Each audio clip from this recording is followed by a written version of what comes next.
भारत देश के कई हिस्सों के बड़े बड़े राज्यों को हराकर जब बादशाह अकबर ने देश के सबसे बड़े हिस्से पर अपना साम्राज्य जमाया तो वहां देश के बड़े बड़े राजाओं के शासन काल को खत्म कर अकबर ने अपने राज्य में किस तरह से लोगों के बीच इस बात को बताने की कोशिश की कि उससे बड़ा राजा कोई नहीं, ये तो सभी जानते हैं। खैर, सकारात्मक और नकारात्मक दोनों ही चीजें राजा अकबर को लेकर मशहूर रही। हमारे देश के इतिहास में जब भी पन्ना पलटा जाता है तो कई राजाओं के शासन काल के दौरान की कई किस्से सामने आ जाते हैं। बादशाह अकबर के शासन के वक्त भी एक ऐसा किस्सा मशहूर हुआ जिसे आज भी लोग याद करते हैं। ये तो आप भी जानते हैं, अकबर और बिरबल की जोड़ी आज भी किस्से कहानियों के जरिए, कथाओं के जरिए पेश की जाती है, फिल्मों के जरिए पेश की जाती है।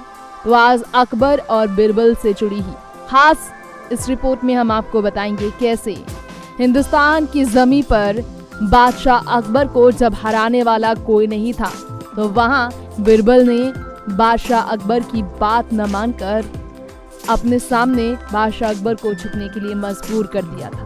नमस्कार, देख रहे हैं आप नेक्स्ट 9 न्यूज। स्वागत है आप सभी का हमारे चैनल में। आज इस खास प्रोग्राम में आपके बीच लेकर आए हैं अकबर से बड़े बादशाह से जुड़े उस राज से आपको रूबरू कराने के लिए जिससे शायद आप भी अनजान हो। जी हाँ, हम सब अपने आस पास की ही चीजों को देखना भूलकर जब सवालों से परेशान रहते हैं तो दूर दराज देखते हैं, लेकिन कुछ सवालों का जवाब हमारे बिल्कुल करीब होता है, आंखों के सामने ही होता है। आपके सवाल का जवाब भी आपकी आंखों के सामने ही होगा, या फिर आपने कभी गौर न किया हो। जी हाँ, दिमागी खेल की यहाँ बात हो रही है जब बिरबल ने अपने दिमाग से अकबर को भी चौंका दिया था। जी हाँ, जानेंगे आप आखिर कौन है वो जो अकबर से भी बड़ा बादशाह कहला गया और बिरबल ने इस बात को साबित कर दिया। दरअसल अपनी प्रजा के सामने अपना हुक्म चलाने वाले अकबर ने जब राज दरबार में आए अपने नीचे के लोगों से ये सवाल किया था कई बार कि कौन है उससे बड़ा राजा, क्या है या नहीं, तो सबने यही जवाब दिया था कि बादशाह अकबर से बड़ा कोई भी राजा नहीं। ऐसे में ये डर था लोगों में या फिर लोगों ने सोचने की शक्ति ही खत्म कर दी थी, ये समझने वाली बात थी। लेकिन जब राज दरबार में बिरबल की एंट्री हुई तो राज दरबार में बिरबल के सामने भी यही सवाल परोसा गया। बादशाह अकबर के सवाल का जवाब बड़े ही सलीके के साथ, समझदारी के साथ बिरबल ने देते हुए कहा, बादशाह अकबर, आपसे भी बड़े राजाओं को मैंने देखे हैं। जहां में बड़े से बड़े राजा हैं जो आपके सामने हैं और आप उनका कुछ नहीं बिगाड़ सकते हैं। ऐसा कहने पर बादशाह अकबर गुस्से से लाल हो जाते हैं और वो कहते हैं, तुम्हारी इतनी बड़ी गुस्ताखी की सजा तुम नहीं जानते क्या होगी। 1 महीने का समय देता हूँ, जाओ जाकर खोज कर लेके आओ उस बड़े बादशाह को जो कि उसके सामने उसे हरा दे, बादशाह अकबर को हरा दे, वरना तुम्हें बहुत ही बड़ी सजा मिलेगी। सजा भुगतने के लिए तैयार बिरबल ने कहा कि वो इस गुस्ताखी के लिए माफी नहीं मांग रहे हैं, उन्हें सजा चाहिए। लेकिन ये सच है और वो अपनी बातों से बिल्कुल नहीं हटने वाले। 1 महीने का समय था। जैसे जैसे वक्त गुजर रहा था बिरबल के चेहरे पर कोई शिकंज नहीं, कोई खौफ नहीं था। ये देखकर लोग परेशान भी थे।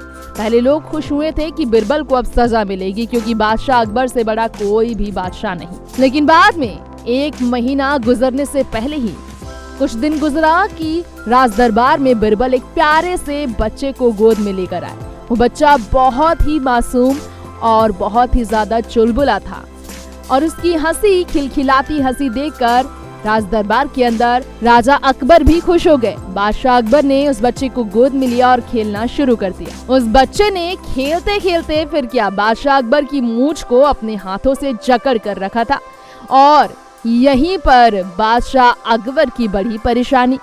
नन्हे से मासूम से बच्चे को ये करते हुए देख हो गए परेशान बादशाह अकबर।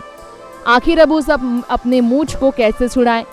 बहुत ही मुश्किलों के बाद बादशाह अकबर ने मूंछ को छुड़ाने में कामयाबी बटोरी। बच्चे ने उनके मूंछ को छोड़ दिया लेकिन उनकी मूंछों की अकड़ को निकालने की कोशिश की थी।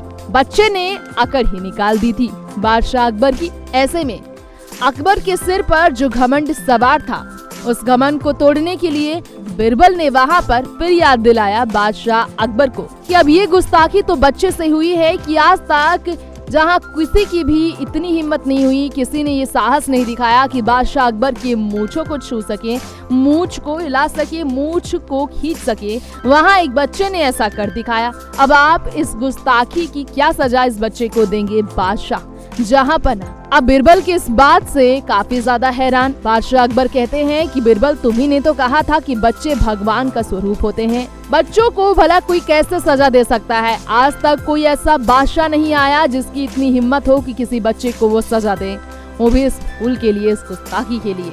फिर क्या, यहीं पर जवाब मिल गया बादशाह अकबर को बिरबल के।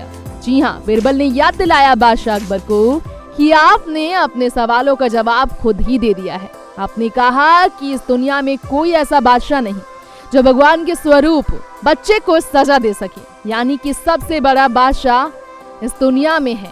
फिर क्या, बिरबल की इस बात से सहमत राज दरबार में भरी दरबार के सामने बात मान जाते हैं बिरबल की बादशाह अकबर और इस बात को यकीन कर लेते हैं। घमंड टूट जाता है उनका कि घमंड जब सिर पर हो तो छोटे से तिनका भी कभी कभार भूल बन जाती है। बच्चे को भगवान का स्वरूप मानकर यहाँ बादशाह अकबर बिरबल की बात मानकर चुप हो जाते हैं। फिर क्या, यहीं पर बिरबल और अकबर की कहानी में बिरबल की चालाकी, बिरबल की तेज तरार दिमाग की होती है जमकर तारीफ, जिसके लिए कह रहे हैं किससे आज भी मशहूर है। नेक्स्ट 9 न्यूज़ रूम से तृप्ति की रिपोर्ट।